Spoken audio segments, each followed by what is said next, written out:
2-3 months ago, we changed our name from LETV, Le TV, which is not a French company, I assure you, it's a Chinese company, to L'Eco. And after this very long, forgive me, it's a big company and we have a lot to say, presentation, you'll understand why we changed the name. Our products, such as our mobile devices and our television, which you will learn about, will continue to carry the name LETV or Le TV. The holding company in the group will have the name L'Eco. So thank you very much for inviting me. I think it's always important that we share information. This is why in my title, in our company's philosophy, we also use the word open. We very much believe this. Today we really truly live in a global marketplace. And here in this conference we're learning more and more about China, the endless opportunities that exist in the mainland where you are looking, for advertisers, for brands, for content, for technology. One of the words that perhaps was used frequently here, it certainly is used very, very frequently in China and in North America and within our ecosystem, our company. And it's increasingly using the word disruption. We have to be, we believe, very, very careful with this word disruption. We believe, honestly, that the West, which includes North America, contains the Industrial Revolution business model. Even the most fascinating digital companies that exist still base their foundation on a revolution of the 1800s. And what I hope, present today is something truly unique and different that is born in China, created in 2004 as a company really to disrupt not the audience, not the fans, not the users, but the rest of the world that tries vertically to integrate and connect their content and their various platforms. So we believe that no one should use the word disruption to disrupt the user or the fan. If we did that, we would have not a connected or seamless internet platform. We believe you have to disrupt the current industry, which we really believe is old-fashioned. So much so that it's wonderful to be back in Paris. I haven't been in a while, but I had the opportunity in 2000 to be invited to work with a very small company called Vivendi Universal. I was asked one question, which is, do I know how to monetize content on digital platforms? 16 years ago. And I thought it was a trick question, because there was only two ways to make content and monetize content. And obviously, as this audience knows, it's either through subscription-based model or advertising or sponsorship. Maybe we can say we throw in box office as number 3. But that's it. So I thought it was a trick question. I should have understood that maybe Messier didn't understand the business so much, but that was okay. I joined and had a wonderful time and really learned where the future was going back in 2000. So what we will listen or hear today is that we haven't discovered a new business model. We've discovered a way to open up a connected industry and create new revenues by working together across all platforms and keeping everything, the concept, open. Now, smart TVs and smartphones are great. I'm not so smart on this, so bear with me. I already should be on the next slide. So let's see, slide 3. So this gives an overview of really where we are. And again, it was going back to AOL Time Warner, Vivendi Universal, and many of the companies in the late 1990 and 2000 who looked at their own industry and said, listen, we have content. We have these things called cell phones. Why don't we connect it? In essence, what this is all about is a dream that we say, what if the experience is empowered by an entire ecosystem, which is there, from content to sports, smart TV, incubator business, and even, as Laura mentioned, the car industry. It's categorized by cross-industry vertical integration, that we shatter the boundaries between each individual single vertical business. The problem that I have recognized in growing up and being a professional in the West is my leaders have always said, you have to communicate. Well, we don't. We're all selfish. We want to make our business and our industry successful. The experience of working in China is just the opposite. It's a business based on consensus. If I invest a few $1,000,000 here, how does it benefit my colleague across the way? Because if it benefits him, it's going to revert back to me. And so within this entire ecosystem that we have here, the cloud being in the middle, we all work very much together. And I will walk you through this in this presentation.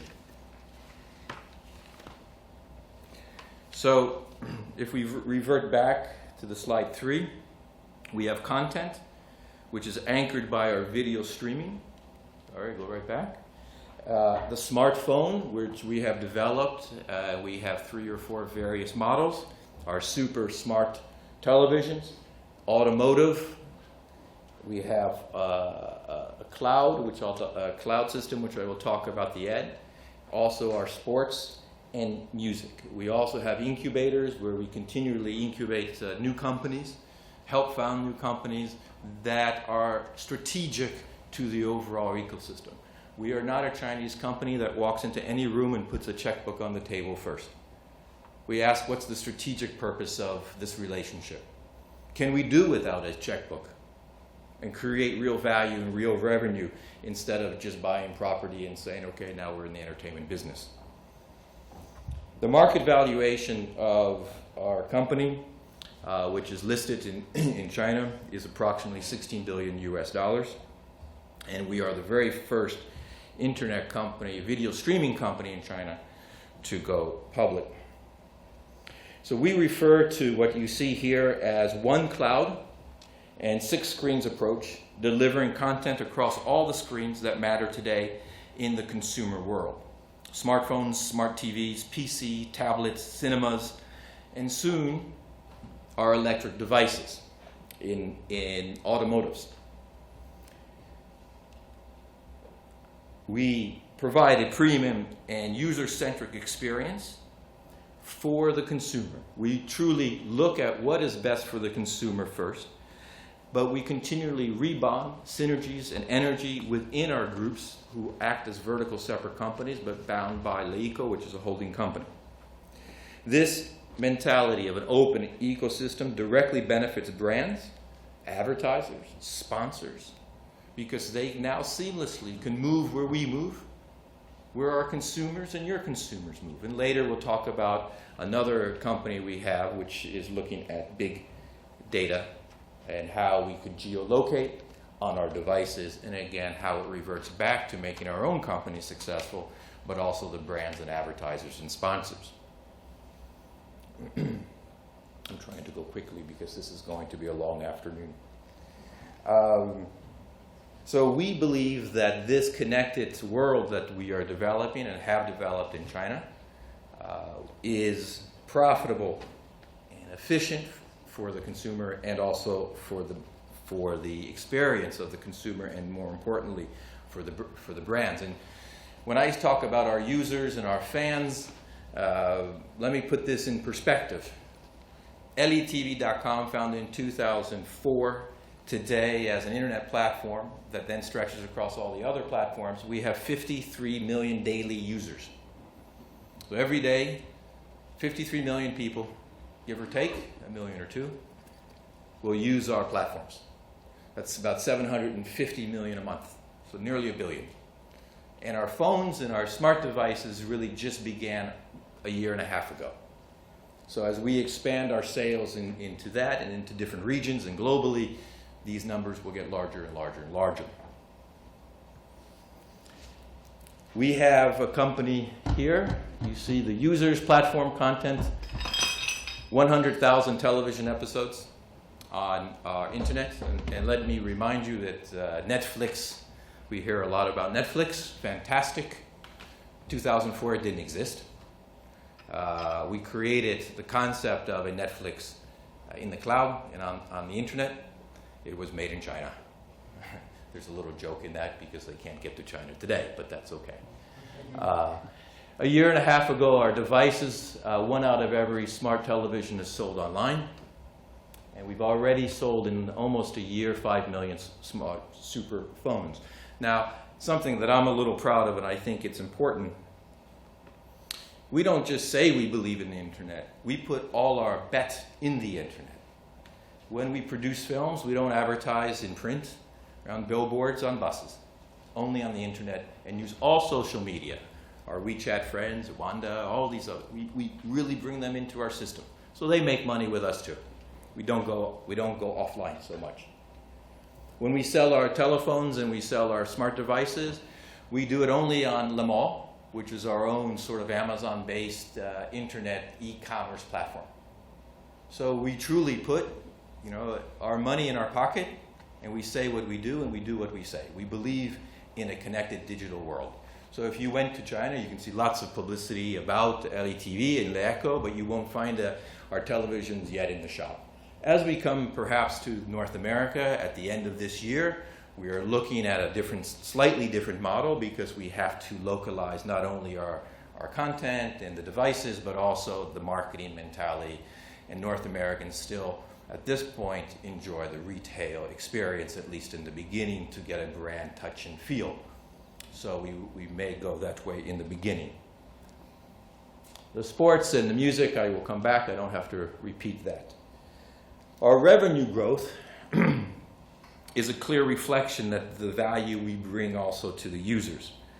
Rather than just making one product and selling it and so forth, we deliver an end-to-end ecosystem that generates continuous revenue from different products and streams of business. If you look at the ComScore metrics from last year, you will be surprised. If you don't know us, or if you do, you'd still be surprised that we vastly outperform very well-known streaming competitors like Youku, Tudu, and QQ.com. This is wonderful. We have our devices, and our attitude is built and made for content, and we back this up because it is all connected. We have become also, I think is important to say, a brand in China that's cool. It's not Samsung, it's not Sony, it's not Apple. These are all brands our fathers used, it's brands I use. It's not so cool anymore. They're old. LETV is something that is uniquely theirs, uniquely Chinese, uniquely fantastic, and uniquely young and cool. With content that you can push a button on our telephone, and go to 6 screens that are live concerts, live sports. No downloading, no waiting, no streaming, done. So very, very to date of what we need. So, and we continue to try and extend that brand wherever we go. Our revenue, a lot of people say that Chinese companies like to not say everything. So we're open and we keep our heart to that. So there's our numbers. Our marketing sales model, which is more important than just the numbers, are multi-layered. And this is where I think in France and in Europe, the United States, the business model gets confusing. If you're Sony, what do? You sell televisions. And then you have a studio that doesn't make so much money, but they have a big studio. Do the two work together? No. They try, it's failed. If you're Samsung, what do? You make phones and you make televisions. Do they have a content company? No. Do they work together to generate revenue amongst themselves? No. To me, that's silly. But it goes back to the 18th century pre-revolution model. We're stuck in this way. So what we want to do, and what we are doing, which we have proven that works, is we take away these walls.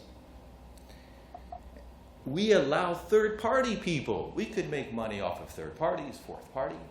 We can give away phones.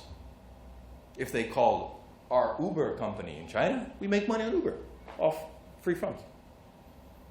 Why not? It's one company. with 9 other companies. So the way to think becomes dramatically different and something that is really leading the way towards the 21st century. So I have a note here. A user might spend 5,000 RMB on a television. So we can earn double that, 10,000, over 5 years by partnering with our own companies, by having them go on our cars, to subscribing to a show. And we are not ashamed, and we never have a problem by saying, if we increase the number of subscribers, we help our brands, our sponsors, our advertisers. We increase the model. 52 million a day, people who access what we're doing, is amazing. If we're open-minded, we always know how to generate revenue that is not the traditional, here's my phone and it costs $750. We can sell this phone, which we do in China, for less than $100.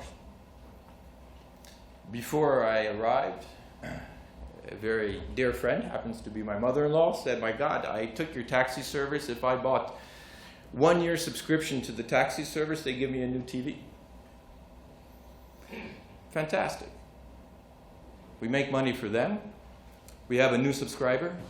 We have new advertisers on the phone. It is a long-term plan that is strategically innovative, and we're the only ones who think this way. So, believe me, even in China, this attitude was not greatly acknowledged as being genius. It takes work and conviction, especially if you're a public company. So early on in our history as a video streaming company, many people doubted the idea that is generated here today that I'm talking about. In 2010, we announced actually that we are going to enter into manufacturing our own smart televisions in order to deliver a better optimal vision and quality for our user experience for all of our users. And to be honest, most of the analysts, the geniuses who control that the price goes up and down, and if you're good or bad, said this is garbage. It's never going to work. It's worked, and it's working. As I mentioned before, in less than a year, 1 out of every 3 televisions sold online is an LATV television. We went to CES earlier this year. We were awarded recognitions from other manufacturers. Content owners love what we're doing, and so we're very, very happy that our users and the content and the brands and the advertisers, those are the people who matter, are supporting us. So again, you can see this quick view of how our product value goes around. I don't have to repeat all of this. It's quite explanatory on itself, on its screen. And then we come to the over 5 million of our smartphones sold in less than a year in China. Now, those of you who have been to China, and a lot of the conversation that I've heard today has to do with obviously the smartphones and so forth, the technology and the apps and so forth that is in China. So we know that this is a very, very competitive marketplace. Even a marketplace that is restricted as China is, iPhone is still a brand that resonates, Samsung is there, everyone is there trying to get to the marketplace. But yet we have achieved with less than a year 5 million in sales, and that's strictly online sales, no retail or any of that great stuff. A lot of this is because we don't always say content is king. It's kind of content is king at the moment, and then it passes. At the moment, it's always king because it's what attracts the audience to the phones, because our phones are designed in a way to be made and built and viewed to absorb content. It's nice to watch a film actually on our phones. It's comfortable enough. So we have a library, as I said earlier, 100,000 TV episodes, 5,000 films, which can be quickly viewed. And also on all of these phones are live screens. And this is really a new concept for North America. It's also a new concept for Europe. And truly, if you are going to China, let me know. I'll get you a phone. You have to try it because it will simply, technically, as we say, blow you away. To be able to see the real experience of what we in the United States and here in Europe have not been able to have yet. And I'm very proud to be one of the members to bring this concept and technology to North America and eventually here.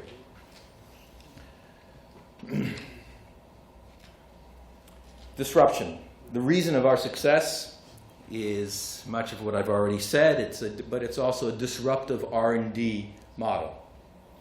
Something which I may have to repeat later because I'm not quite sure if it's here, but even in our research and development, we listen to the fans, we listen to our user and consumer. We have an open platform for them to communicate back to us so that we can continually improve what we do.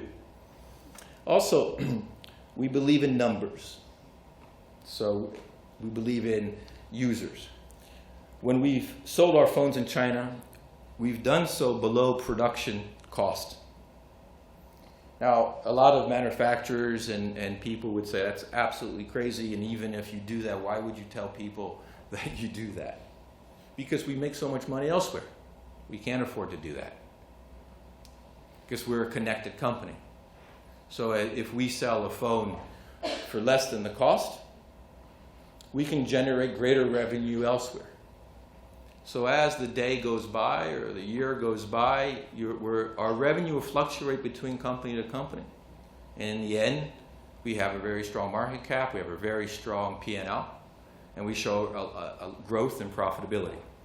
We will take this business model to the United States, where we'll introduce a smartphone for less than $200 that is compatible on technology, beautiful in appearance, and compete against other brands that are selling for $700 to $800. To me, that's crazy.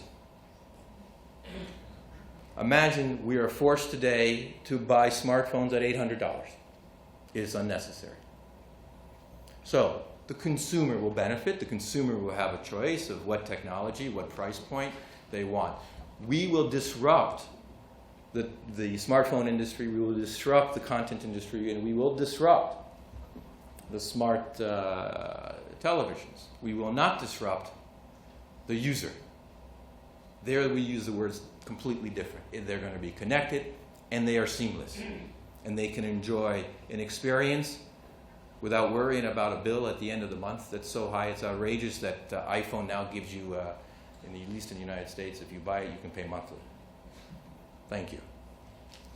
So we want basically our users, whether they're in the United States or in China, to find the door to come into our world, to come into LECO.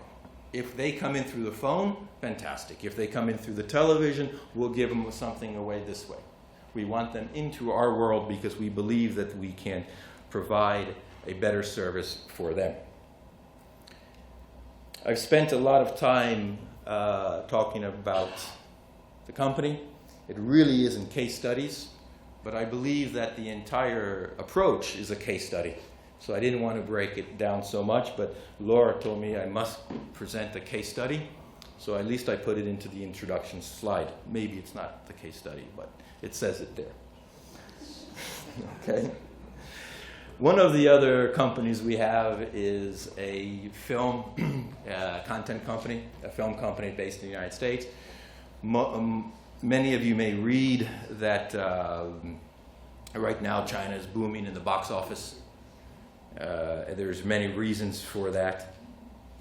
We, LaVision, which is a company, a production and distribution company based in China and Los Angeles, is the top 3 film production studio when you measure box office traditional growth. So we're very pleased about that. We look at ourselves as a connected studio. There we do go offline when we market, but we use our online methodologies. Again, we bring in all our sponsors, marketing, to reach our audiences. Through the cloud system, our database, we know really where the people are, how to approach them, and what their interests are. So we are a connected studio at well.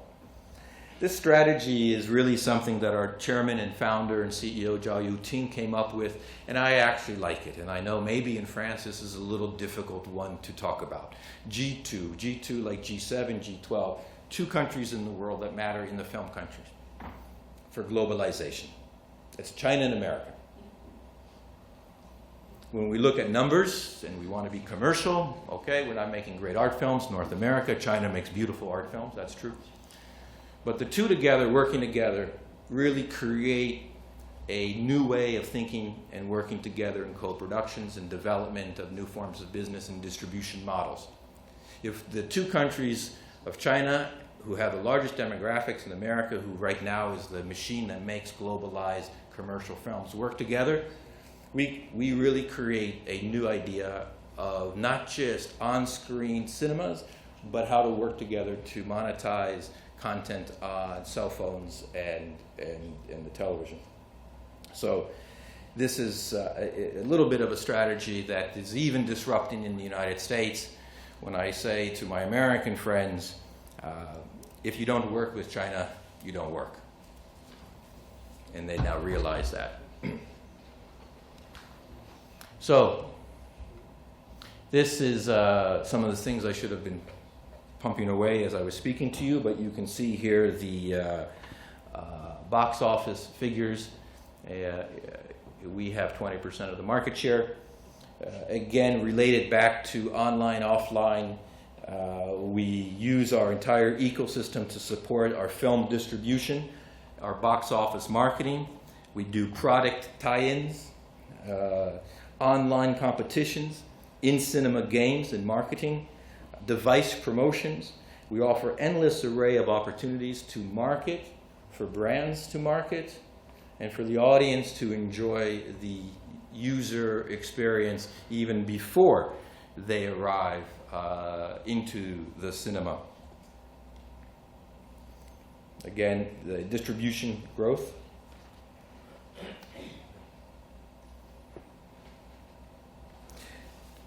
We have created something in many ways that Hollywood used to do in the very old days. We've created a board of advisors, exclusive directors who are very, very well known. Some of them you may know, certainly in this room. I'm sure everyone knows Zhang Yimou, one of the world's best artistic directors. He is also the chairman and artistic director of La Vision, who oversees our decisions when making and choosing product.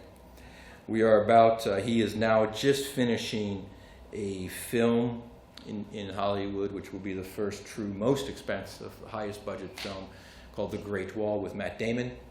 It is a true, what we call G2 film. He's the director. It's being produced in Hollywood and in China, and it's due out in a few months, and he's just finishing it there. So again, we're not an arrogant company. We really bring in the best of the best and let them guide us through film development in our own ambitions.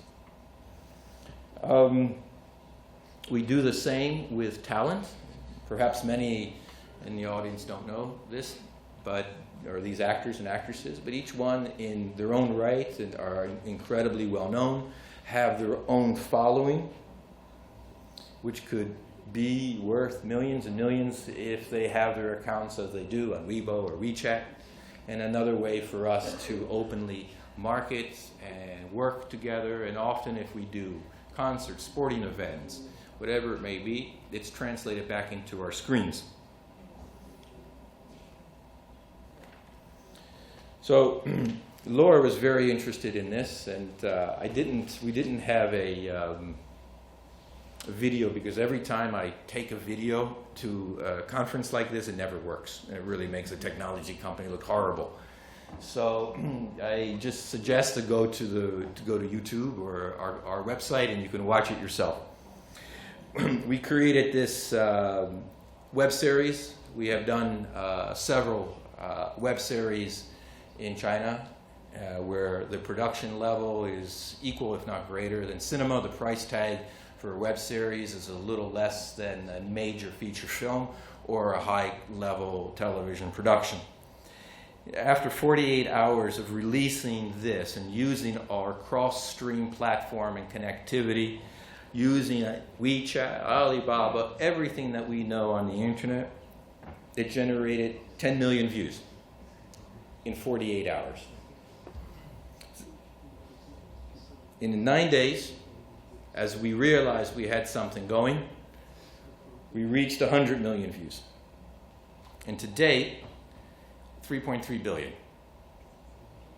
Now you may know this name of Go Princess Go simply because, not on the numbers, because when the press writes about it, they say one of the most popular web TV internet series was removed by Censorship Bureau in China. So maybe that's why you know it. But they removed it for 3 days.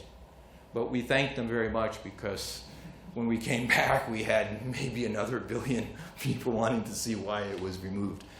And sometimes in China they do that just to let us breathe a little bit and for the directors to take a break and maybe do some watercoloring on the naked women and men.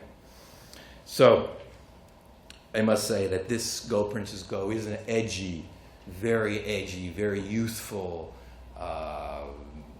web series, and this is really why the Censorship Bureau said, wait, what is this about? So the story is actually very quickly, because it's interesting. It's about a man in modern day who goes back in time and he becomes a woman princess. So yeah, I can let your imagination go. One of the major sponsors was a Chinese Viagra brand. So you can see it was very edgy across the way. So we were able to mix some insightful product placement, innovative product placement as well. So we go to some of the descriptions and graphs of the growth, how this grew to become really something, even in China where the numbers are big.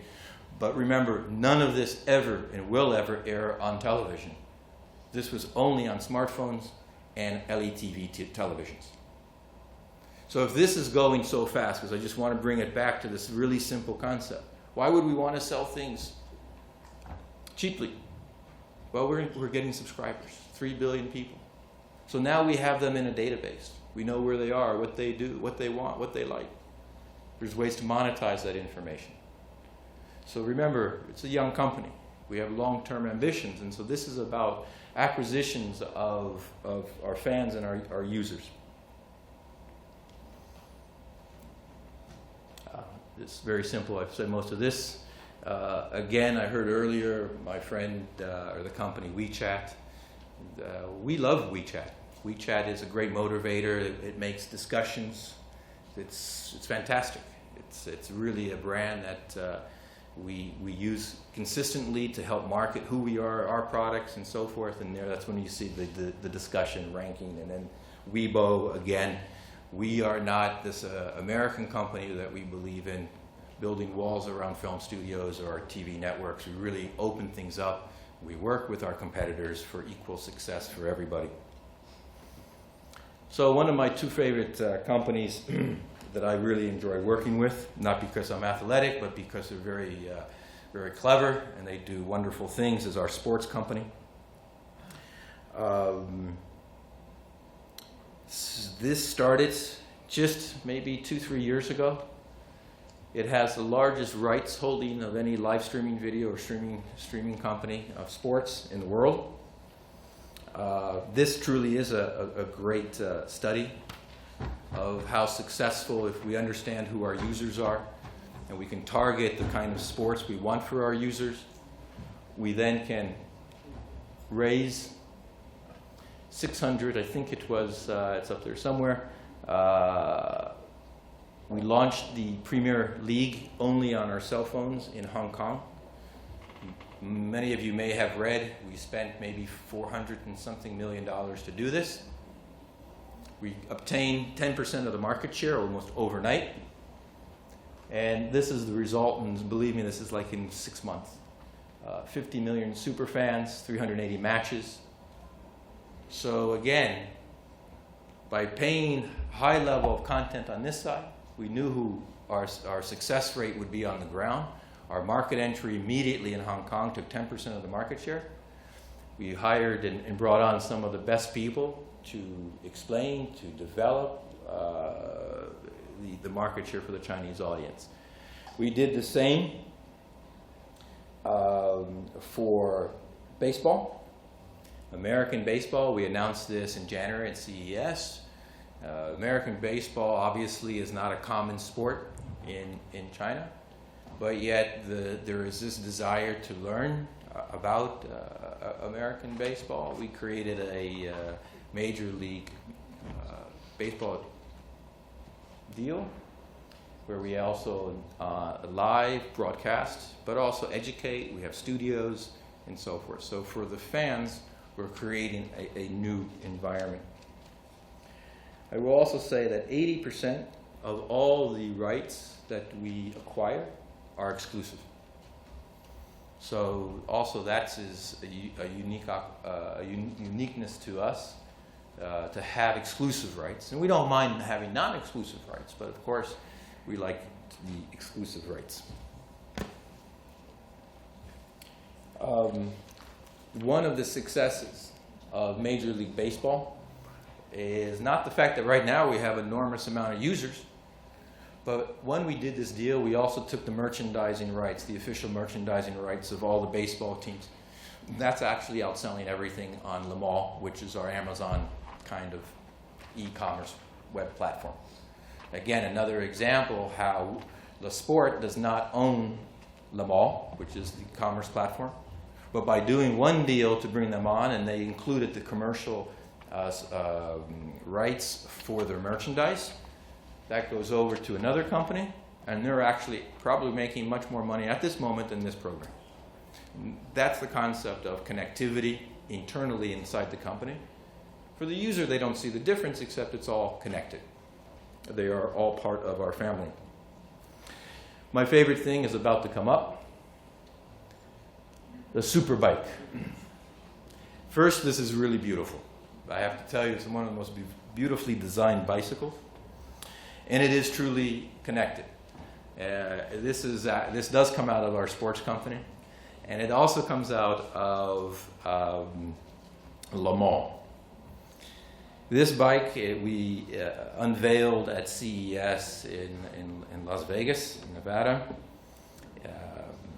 There's many things why we say this is connected. Number one, it has Wi-Fi. Number two, it has our phone that's inside. It's embedded. It has GPS. If someone decides to steal it, you can find it immediately on your LETV phone. It bleeps where it is. But when you also acquire one of these bikes, you become a premium member of the sports channel. By becoming a premium member of the sports channel, you become a premium member of the cyclist club. And we have the live streaming rights of Tour de France. So now they could watch Tour de France live streaming on their phone or their TV. And if they're on the bicycle in Beijing and your friend is in Shanghai, just like on the Fitbit, you can compete against each other. And suddenly you're a club. Fantastic. What a great, and it's healthy. In a decade where China is looking at pollutions, we're trying to find ways not to pollute so much. But also, what I also like is on big data, we know where you are. You pass by a cafe, Starbucks, Monoprix, we know it. So your phone may ring. Are you thirsty? Stop at McDonald's for a Coca-Cola. So these are the ways, again, I go back because it's really sometimes almost too wonderful to say, how is this working? How are you making money? Because this is, at the end of the day, what we want to do. These are just small examples of how the entire ecosystem, the entire company works together to create revenue and provide, which is the most important thing for us, a phenomenal user experience. Actually, I said everything that wasn't written here, but that's good. There it is. All of that data. I have 5 minutes, and it'll be a miracle. I will do this for you, Laura. So we go here. Content, music. Fantastic. Music is really, truly the one thing in the world that, regardless of our political beliefs, anything, it really brings us together. And so this has been just a marvelous success. Oh, the one thing I was supposed to say, I forgot about the sports, the success of our sports company. We announced, I think, maybe 12 days ago, we raised $1 billion in a Series B. The way our company works, we have a holding company. We incubate those companies. We own always more than 50%. We ask them, the CEOs and the companies, to go out, find the financing for their growth. We obviously assist them and help them. And they successfully raised $1 billion to continue their growth pattern. Sports and music, again, they are global, passionate viewerships. It makes sense for to provide a unique experience, and our investors are beginning to see this. So it's the same for music. We don't only just broadcast live streaming, but we also go offline, and we do at least 365 concerts in a year, one a day, somewhere in China, and also now throughout Asia and Korea and other places. But we do these concerts when we do live stream, and we broadcast it on our phones and on the televisions. It's in 4K, and we're recently using VR, virtual reality 360, and experimenting on new technologies, constantly moving it forward. So one of the things that makes us slightly different and differentiates who we are is, again, on the phone there's a live feature. You can just push the button and choose in the music content any live concert that you wish to have, that's streaming at that moment. We're looking at making, at this particular moment, a partnership where we have like ESPN of sports will have La TV of music, and start live streaming all the concerts around the world simultaneously, so individuals can choose what they want to see in real time, and then custom their experience as they wish. In the Grammys, I forgot, maybe it was 2 months ago, typical big American award show, first time we struck a deal to do live broadcasting of the Grammys from the United States into China. It was broadcasted around 8:30 in the morning. Fortunately, I was there to not just hear this news, but experience it. I had our phone. We had even an iPad that was there. We had our own televisions, and everything was working 100% seamless and smoothly. Live broadcasting of the red carpet, and also then later of the performance. This business model was very simple. It was a pure sponsorship business model from an automotive company in China who paid for the production and development and all of that. At 8:30 in the morning, throughout the program, we had 10 million viewers. We had the rights for 30 days on rebroadcast, which gave us another 11 million viewers. So in 1 month, we had 21 million viewers on one American live show. That's pretty good. So we're very pleased, and we hope to do more of these things as well. So summary and conclusion, although when I saw this, I turned the page, there was actually more. So I'm not going to give a summary and conclusion at this moment. What brings all of this together is the cloud.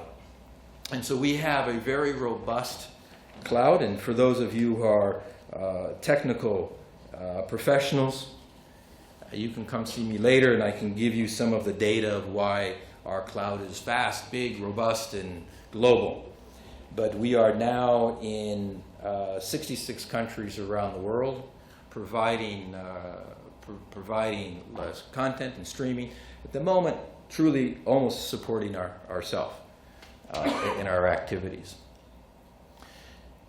The cloud and the technology brings us to another discussion that was on earlier today, which was big data. Big data is a big issue. It will continue to be a big issue. I personally believe that no company truly has perfected the concept of translating all the information properly to advertisers, sponsors, and users just yet. I still believe we're very, very, very, very far away from the day when we can really do what we say we can do, which is, I know exactly where you are and what you want to buy. That's not true yet.